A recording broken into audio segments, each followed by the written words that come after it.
श्री स्वामी समर्थ. ज्योतिषशास्त्र म्हणजे देवाने दाखवलेली दिव्य ज्योत.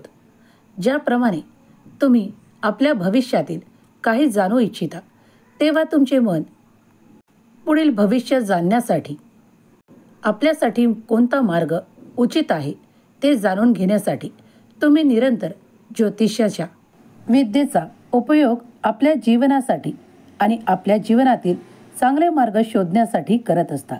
त्याचप्रमाणे 2025 सर्वप्रथम राशी मेष राशी. मेष राशीचा स्वभाव थोडक्यात जाणून घेऊया. त्यांना प्रत्येक कार्य व्यवस्थित आणि वेळेवर हवे असते. यासाठी ते कितीही मेहनत करायला तयार असतात. धडाडीने आपले कार्य पूर्ण करणे हा त्यांचा स्वभाव. नेतृत्व करणे, निरंतर ऊर्जावान राहणे हा त्यांच्या स्वभावातील गुण आहे. कधीकधी मनाप्रमाणे घडले नाही तर त्यांच्यात रागही तितकाच असतो आणि तो राग निवळण्यातही काही वेळ लागत नाही. तितकेच मन मोकळे आणि उदार देखील असतात. आपल्या परिवारासाठी त्यांची सतत झटण्याची तयारी असते. मेष राशीला 2025 पासून 7 सुरू होत आहे. जर तुम्ही 7 हा शब्द ऐकलात तर घाबरून जाण्याचे कारण नाही. कारण सर्व काही परिणाम सतत वाईटच असतील किंवा विरोधाभासच करणारे असतील असे काही नाही. जर तुम्ही चांगले कर्म करत असाल, जर तुमच्या आयुष्यात तुम्ही खूप काही असे कर्म करत असाल जे इतरांसाठी लाभप्रद आणि आनंददायक असतील, तर तुम्हाला श्री शनी महाराजाच्या त्रासापासून निरंतर वाचता येईल.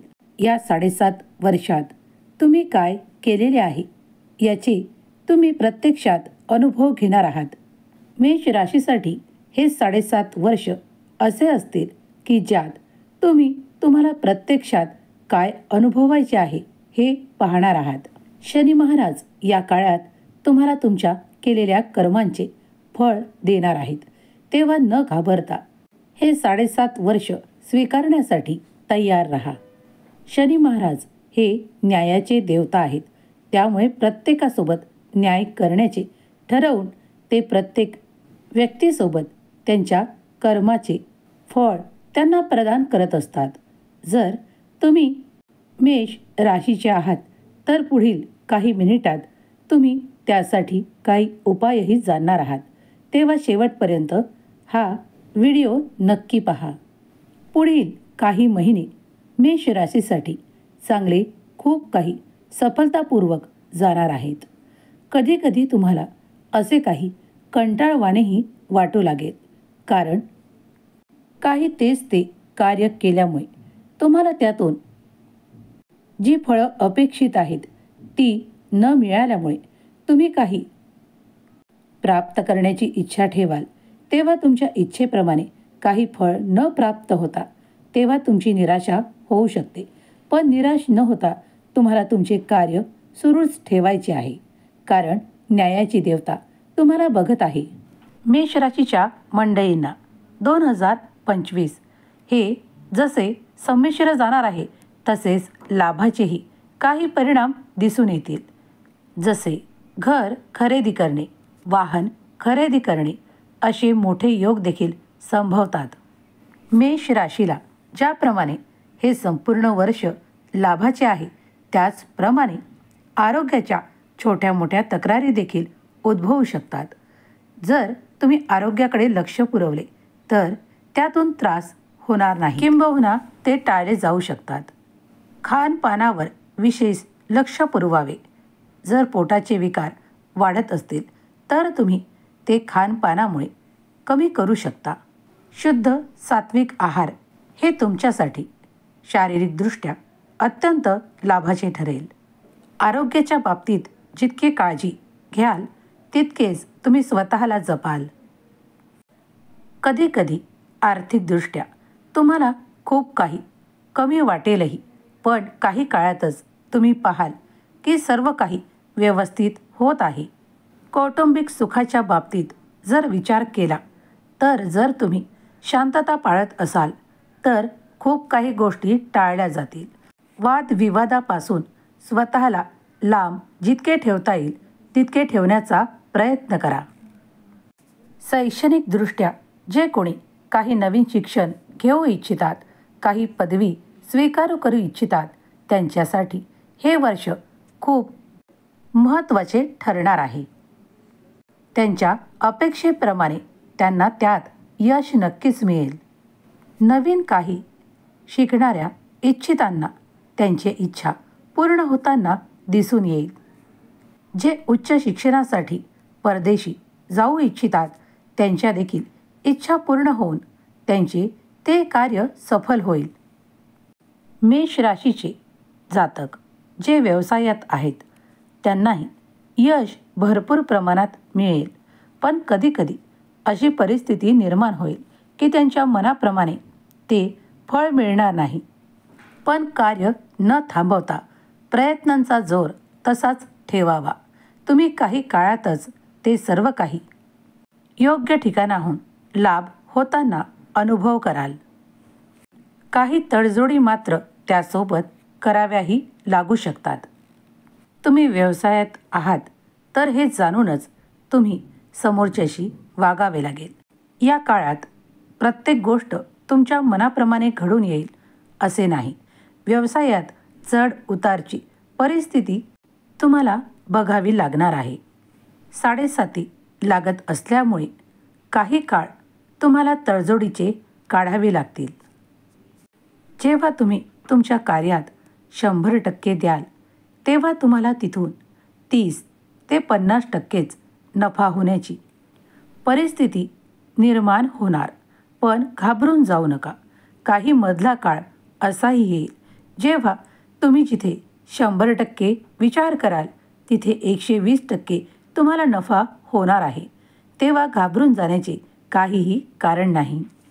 तुम्हाला या काळात काही नवीन खरेदीही करता येणार आहे.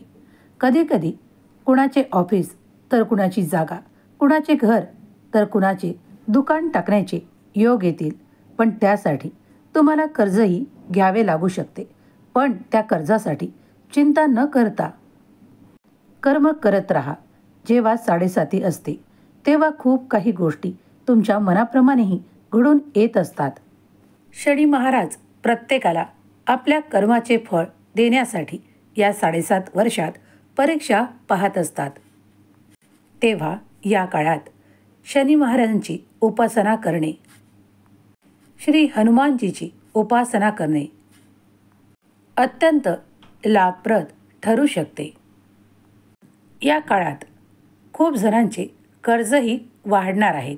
पण त्याचप्रमाणे तुमच्या लाभाच्या स्थितीत जेव्हा सर्व काही चांगलं होणार आहे, तुम्हाला अधिक लाभ प्राप्त होणार आहेत, तेव्हा कर्जाची चिंता करणे टाळा. कर्मात अधिक मन रमवा. कारण जेव्हा शनिदेव तुमच्या कर्माप्रमाणे तुम्हाला कमी अधिक फळ देत असतात, या काळातच खूप जणांची प्रॉपर्टीही बनेल. मेष राशीसाठी नवीन संधी चालून येतील. त्याचा जर तुम्ही तुमच्या जीवनात चांगल्या प्रकारे उपयोग केला तर तुम्ही त्याचे सोने नक्की कराल. तुम्ही जर काही गोष्टींसाठी टाळाटाळ करत असाल, काही गोष्टी लांबणीवर सोडत असाल तर मात्र संधी हातातून जाण्याची शक्यता आहे.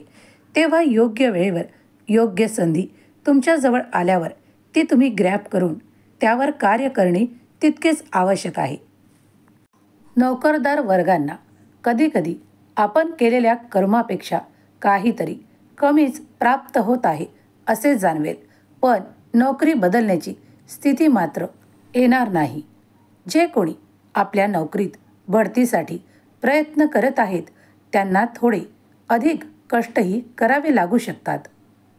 वरिष्ठांची मर्जी संपादन करण्यासाठी थोडे अधिक कष्ट घ्यावे लागतील.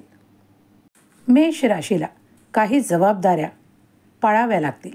त्यामुळे थोडे जड वाटेल. पण हा काळही सहजतेने निघून जाईल. जर तुमचा स्वभाव खूप काही खर्चिक असेल तर त्यावर मात्र थोडा आळा तुम्हाला घालावा लागेल. काही अनावश्यक खर्च टाळणेच तुमच्यासाठी योग्य ठरेल. कौटुंबिक सुखातही वाढ होताना दिसते. कुटुंबात काही ताणतणाव निर्माण होऊ नये म्हणून तुम्हालाही शांतता ठेवावी लागेल. प्रत्येक वेळेस माझेच खरे या ठिकाणी तुम्हाला आळा घालावा लागेल. मेष राशीला धनसंचयाची स्थितीही चांगलीच निर्माण होत आहे. कुटुंबात सुख, समाधान आणि आरोग्यात मात्र थोड्या तक्रारी असू शकतात. आर्थिक परिस्थिती पाहता तुम्ही जर अधिक खर्च केल्यापेक्षा सेव्हिंगकडे अधिक लक्ष पुरवले तर या काळात उत्तम लाभाचे परिणाम तुम्ही पुढील काळात पाहाल. मेष राशीला निरंतर नेतृत्व करण्याची आवड असते आणि ते तसेच धडाडीचे कार्यही करतात. कुटुंबातही त्यांना प्रमुख म्हणून आवडते. पण याच काळात तुमची चिडचिड होणार नाही याची काळजी घ्या. जर काही गोष्टी मनाच्या विरोधात होत असतील तर त्यावर शांततेने निर्णय घ्या. साडेसाती आल्यामुळे घाबरून जाण्याचे काहीही कारण नाही. फक्त आपल्या कर्मावर अधिक जोर देऊन कर्माच्या चांगल्यात चांगले कर्म करण्याचा प्रयत्न करा. शनी महाराज कर्मफल दाता आहेत. या काळातही कित्येक जण लाभाचे परिणाम पाहणार आहेत, वैभवाचे परिणाम पाहणार आहेत. मेष राशीचे व्यक्ती दुर्गा मातेचीही उपासना अत्यंत लाभप्रद ठरू शकते. जे कोणी दुर्गा मातेची उपासना करतात त्यांनाही दैवी कृपा प्राप्त होते.